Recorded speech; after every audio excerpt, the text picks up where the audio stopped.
আজ বুধবার 25শে ভাদ্র 2024 সালের 11ই সেপ্টেম্বর। তুলা রাশি, তুলা লগ্ন, লিব্রা সাইনের জাতক জাতিকাদের আজকের দিনটি কিন্তু এক প্রকার বেশ কাটতে চলেছে।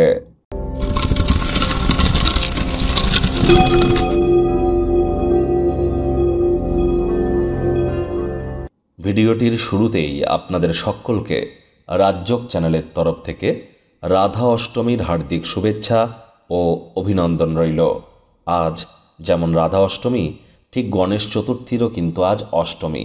সুতরাং আজ রাধা রানী এবং গণেশজি দুজনেরই নাম জপ ধ্যান আরাধনা করবার দিন। রাধা অষ্টমীর এই মহান ব্রত গৃহবধূরা পালন করুন, অবশ্যই উপকৃত হবেন। আপনাদের সাংসারিক জীবনে সুখ শান্তি সমৃদ্ধি আসবে। কোনো কিছু না পারলে বলুন, হে কৃষ্ণ করুণা সিন্ধু দীনবন্ধু জগৎপতে গোপেশ গোপিকাকান্ত রাধাকান্ত নমস্তুতে, রাধে রাধে।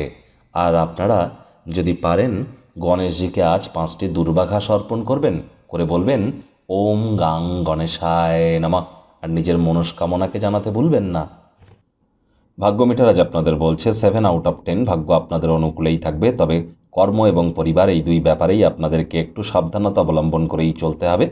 আজ নিজের মনকে শান্ত এবং উদ্বেগমুক্ত রাখুন। কায়িক পরিশ্রম হলেও শরীর মনে সতেজতা এবং তরতাজাই আপনারা অনুভব করবেন। দীর্ঘদিনের পুরনো রোগশোক অসুস্থতা থেকে আজ মুক্তি পাওয়ার দিন, পরিত্রাণ পাওয়ার দিন। আজ নিকটে স্থানীয় কোনো আত্মীয় স্বজনদের দ্বারায় আপনারা উপকৃত হতে পারেন। আর্থিকভাবে নতুন উদ্যোগ পরিকল্পনার পাশাপাশি নতুন নির্মাণ কার্যের শুরুয়াত করা যেতেই পারে। আজ কোনো দ্বিধাদ্বন্দ্বের মুখোমুখি হবেন যা আপনাকে কাজে মনোনিবেশ করতে বাধা প্রদান করবে। চাকরিজীবী যারা আছেন অফিসে কম কথা বলে কাজ বেশি করুন। মনের থেকে মস্তিষ্ককে বেশি দাম দিন। কোনো প্রকার অফিস পলিটিক্স বা গসিপিংয়ের অংশ যেন হবেন না, বসের কুনজরে পড়ে যেতে পারেন। রাজনীতিবিদ যারা আছেন জনসংযোগ বৃদ্ধি করুন। কঠোর কায়িক পরিশ্রমের কোনো বিকল্পই নেই। আপনার অসংযত জীবনযাত্রাও গৃহে উত্তেজনা সৃষ্টি করতে পারে। বিশেষ করে দেরি করে রাত্রেবেলা বাড়ি ফেরা, অন্যদেরকে খুশি করতে অতিরিক্ত অর্থের অপচয় করা, এগুলি সমস্যা তৈরি করতেই পারে। শিক্ষার্থী বিদ্যার্থীরা যে কোনো প্রকার পরীক্ষা প্রতিযোগিতায় অংশগ্রহণ করলে অবশ্যই সফলতা অর্জন করবেন।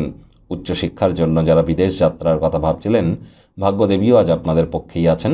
সন্তান সন্ততি থেকে থাকলে তারাও তাদের কৃতিত্বের দ্বারা আপনাদেরকে গর্বিত অনুভব করাবে। প্রেমিক প্রেমিকা স্বামী স্ত্রী দিনটিকে যতটা সম্ভব রোম্যান্টিক করে তোলা যায় সেই প্রচেষ্টাই তো আপনাদের করা উচিত। অবিবাহিতদের বিবাহের যোগ পরিলক্ষিত হচ্ছে। যারা প্রেমে পড়েননি তাদের জীবনে স্বপ্নের নারী বা পুরুষের আগমন আজ কিন্তু হতেই পারে। একটু প্রচেষ্টা আপনাদেরকেও করতে হবে। শত্রুপক্ষ বিরোধী পক্ষ আজ কিন্তু খুব একটি শক্তিশালী থাকছে না। পরিবার পরিজন নিকটে স্থানীয় ব্যক্তিবর্গদের উপরে জোর করে নিজের মতামতকে জাহির যেন করবেন না। ছোটোখাটো ব্যাপারে অন্যের বিষয়ে ভুল ত্রুটি ধরার স্বভাব থাকলে ত্যাগ করুন, তা না হলে সম্পর্কের অবনতি কিন্তু হতেই পারে।